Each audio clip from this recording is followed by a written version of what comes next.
Hi, hello, my name is Gomer Joseph. I hope you've all been having a great day so far. Welcome back to another True Crime Tuesdays video. If you are new, I welcome you. And I am so glad I'm able to talk with you all before the end of the year. But before I discuss today's case, I'd like to mention my Christian suspense book series, which is titled Never As It Seems. The first book in the series is available on Amazon, and you can read it on any device on the Kindle app for free. Not only that, but I do have another book series, which is the Juliet Clark book series, which is about a Haitian American teen sleuth who happens to be a successful true crime YouTuber. The first book in the series is titled Murderer at Heart, and the links will be in the description box below if you're interested. Today, I'll be discussing the solved Edmund Kemper murders. This case is bonkers. Like, researching this case was definitely upsetting and even frustrating. I truly believe that all of these murders could have been avoided, but unfortunately, that's not how life worked out. Now, I encourage you all to do your own research with this case and not to just look at my video for all of the information. Here we go. Edmund Kemper III was born on December 18, 1948 in Burbank, California to parents Edmund Jr. and Clarnell Kemper. I do know that he was the middle child. He had one older sister and one younger sister. So Edmund, he grew up in a strict household, but that wasn't the only thing that made his childhood unpleasant. So in the year 1957, his parents divorced and he was like 9 years old at that time. And the events that went down in his childhood after that, not to excuse the weird behavior at all, but I guess it kind of makes some sort of explanation. Like when I was researching this case, it seemed like the actions he was doing was in a way him acting out in a way that he should not have.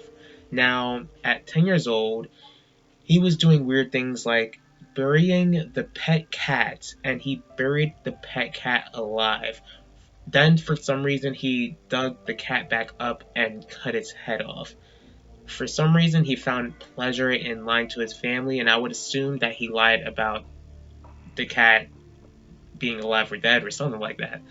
So at 13 years old, he killed another pet cat only because he felt like the cat favored his younger sister. That's not the only weird part. He also did cut pieces of the cat and kept the pieces of the cat until his mother, Clarnell, found them in his closet. So he cut off the heads of his younger sister's dolls, and there was even one account where he stalked one of his teachers, looking at her through her window.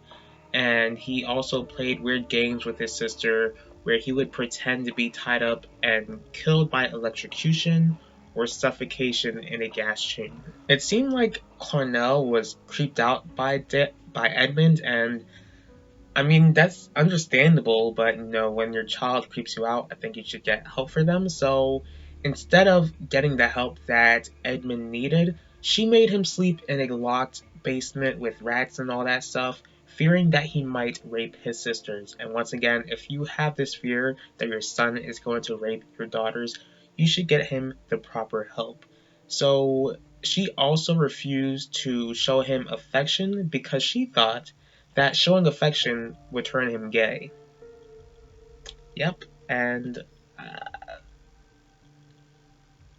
at 14 years old, Edmund ran away to find his father, and he found out his father remarried and had a stepson. So basically, his father's like, you can't stay here. So Edmund Jr. sent Edmund III to live with Edmund Jr.'s parents.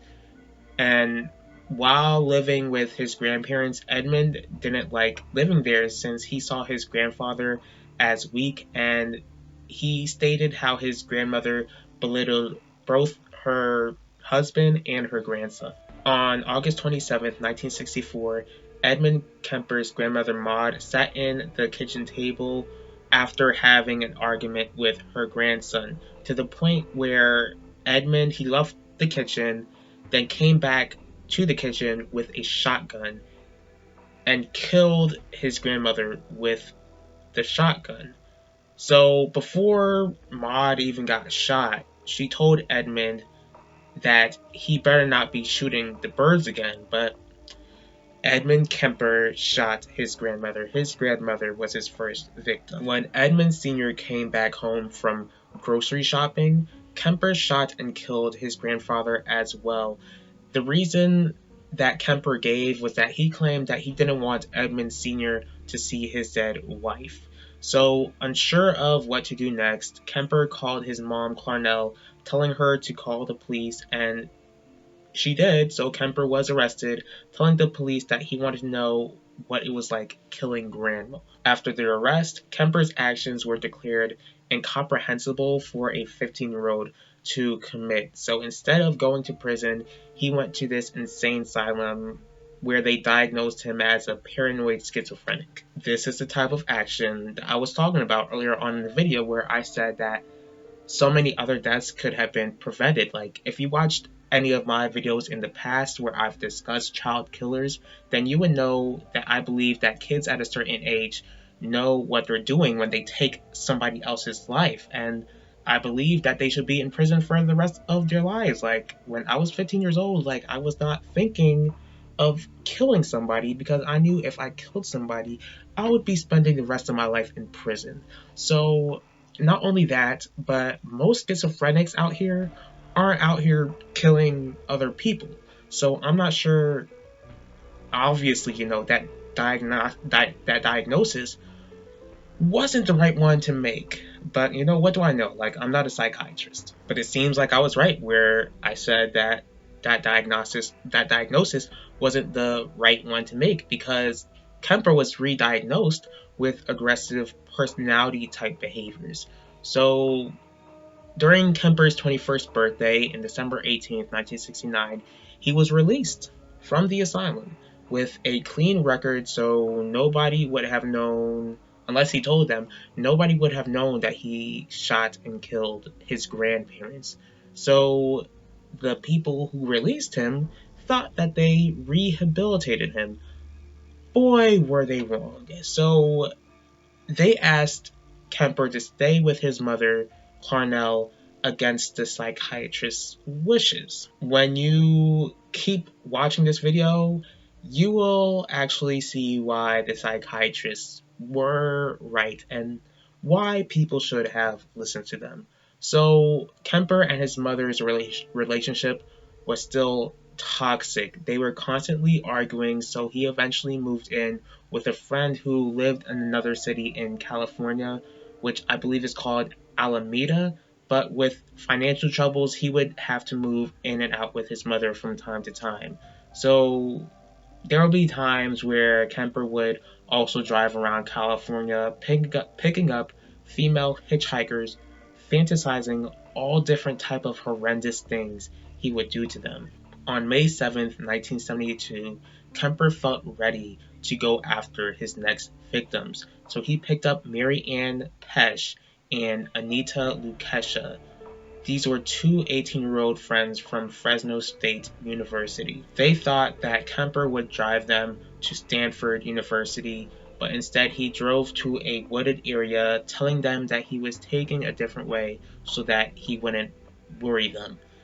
But eventually, Kemper held them at gunpoint, handcuffing Mary Ann and locking Anita in his trunk, strangling and stabbing Mary Ann to death first, then killing Anita the same way. He took the bodies to his apartment, taking photos and abusing their bodies, dismembering their bodies, and desecrating them again, leaving them at Loma Prieta Mountain. On September 14th, 1972, Kemper picked up 15-year-old Aiko Koo after leaving her dance class.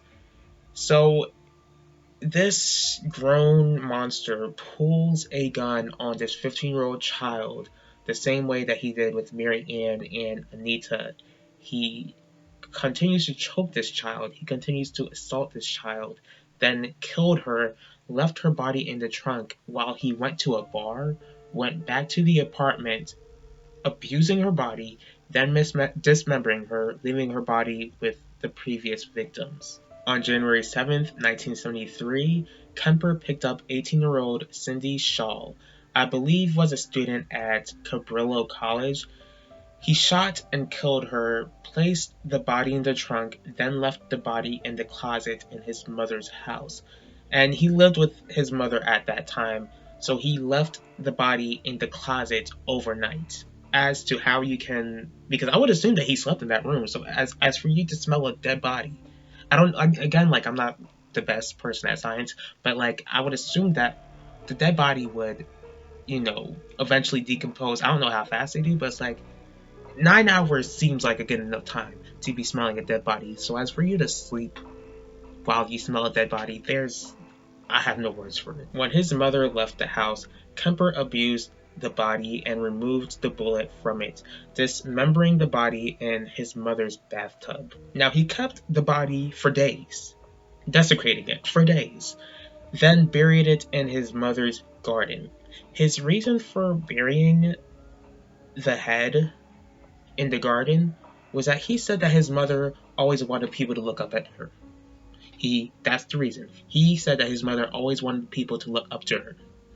This demon was so concerned about his mommy issues, he didn't have the decency to give the family of these victims a proper burial. On February 5th, 1973, after arguing with his mother, Kemper, I assume, needed to take out his anger on somebody else. Since there was talk of a serial killer in the area, students were advised to only take rides from cars with university stickers on them. But Kemper was able to obtain a sticker because his mother worked at the school. So I don't know what these schools were thinking. I don't understand what these schools were thinking. Maybe instead of advising, taking a ride from somebody with a sticker, maybe you should have advised students not to take rides from strangers. I don't know why they wouldn't have thought of that. After obtaining the sticker, Kemper picked up 23-year-old Rosalind Thorpe and 20-year-old Allison, I believe her name is Liu. He shot them both to death, then wrapped their bodies in blankets. He dismembered and abused their bodies in his mother's house, placed the remains all over the place like on a highway and a canyon. So in March of 1973, he got engaged to a high school girl while he was like 25 years old. Like, I would hope that this high schooler was a senior who was 18 years old, but with Kemper, I wouldn't be surprised if she was in 10th or 11th grade. I honestly don't, and especially it was the 70s, so there's that. But praise God, he didn't kill his fiance, and obviously you know that these murders are solved anyway, so after these murders are solved, she left him, and her parents asked that her name not be put out for the world to know, and I would assume that maybe she was under 18 because of that. On April 20th, 1973, his mother came back home and went to sleep. I guess that bottled up anger exploded since he beat her with a claw hammer and cut her with a knife. Like, y'all bear with me for this one. The nasty thing is that not only did he dismember his mother's body, but like the other girls, he abused his mother's remains. Like, that is so flippin' nasty. Like, I don't understand. Like, it wasn't enough for you to kill your mother. Like, I get that she did all this awful stuff to you over the years. Like, I get it. But Kemper, like, did you really have to do all that nasty stuff to her? I mean, I know that she wasn't alive, but like, that's still the face of your mother. Like, that was so flippin' nasty. Oh my god. Oh, I can't fathom it. So he proceeded to use his mother's head as a dart board for hours, eventually leaving it in a closet. Later on, he called his mother's best friend, 59-year-old Sally Hallett, to the house, claiming that she was invited for a movie and dinner. Clearly she wasn't, because Kemper strangled this 59-year-old woman when she arrived, then left her body in a closet, getting ready to make up a story about Sally and his mother going on vacation. After killing Sally, Kemper drove to Colorado, taking like 3 guns with him. I don't know why. He believed that there was a manhunt for him, which, again, I don't see why, because I don't think anybody suspected him of any of the murders that took place. He waited to see his mother and Sally's death on the news, but there was nothing. So he went to a phone booth to confess of their murders. But the police didn't believe him. So I would just give advice to a police officer who's probably watching this video. Most likely not, but just probably watching this video. If somebody goes to go ahead and call 911 and talks to an operator and they tell you that they killed somebody, I think that whether they are telling the truth or not, I think you should go ahead and investigate that. So hours later, he called again, asking to speak to an officer that he knew, and he was able to get to this officer that he knew because before all this, like, he spent time with the police, and I guess it's assumed that he spent time with the police mostly because he wanted to hear about any updates that had anything to do with the murders that he took part in. He confessed, and the police finally got him, and then confessed to the other murders of the young girls, turning himself in basically because he felt like the walls crumbling around him. So to make a long story short, he was charged with the murders, wanted to get the death sentence, but since Cali's law isn't like that, he got a life sentence. He deserved the death sentence, but, there's still comfort in knowing that he's going to be spending the rest of his life in, suffering in jail, knowing what he did to these innocent people. And he is still rotting in prison to this day. I'm sure that you all see how disgusted I am with this case. Moral of the story, just because people have wronged you, or if you think that people have wronged you, that doesn't mean that you have to kill them. So not only that, but you shouldn't have to kill people who have nothing to do with the pain that you're going through, or you don't have to kill people who have nothing to do with the trauma that you endured throughout your years in life. So all of those girls had their whole lives ahead of them, and it truly breaks my heart that they were robbed of their futures and that their families no longer have them in their lives. Now, Kemper has to live with his miserable life knowing that he took so much from so many people. The only thing for him to do now is to just get right with God, because if he continues to live a life of unrepentance and if he continues to live a life of unrepentance, then he'll still be suffering punishment in the afterlife for all of eternity, whenever his life will be over. I would like to thank you all for taking the time in your day to watch this video. If you did like this video, please feel free to hit the like button. If you have any thoughts on this case, please leave your thoughts in the comment section. If you'd like to see more videos from me, please feel free to subscribe and click the bell to be notified about the next video. If there's a certain true crime case that you'd like me to cover, go ahead and let me know. I forgot to say this. I hope that you all had a great Christmas. I hope you all had a wonderful Christmas. And once again, I hope that you all have a wonderful new year. And I just can't wait to, interact with you guys in the following year. I'll see y'all for the next True Crime Tuesdays, and I will talk to y'all later.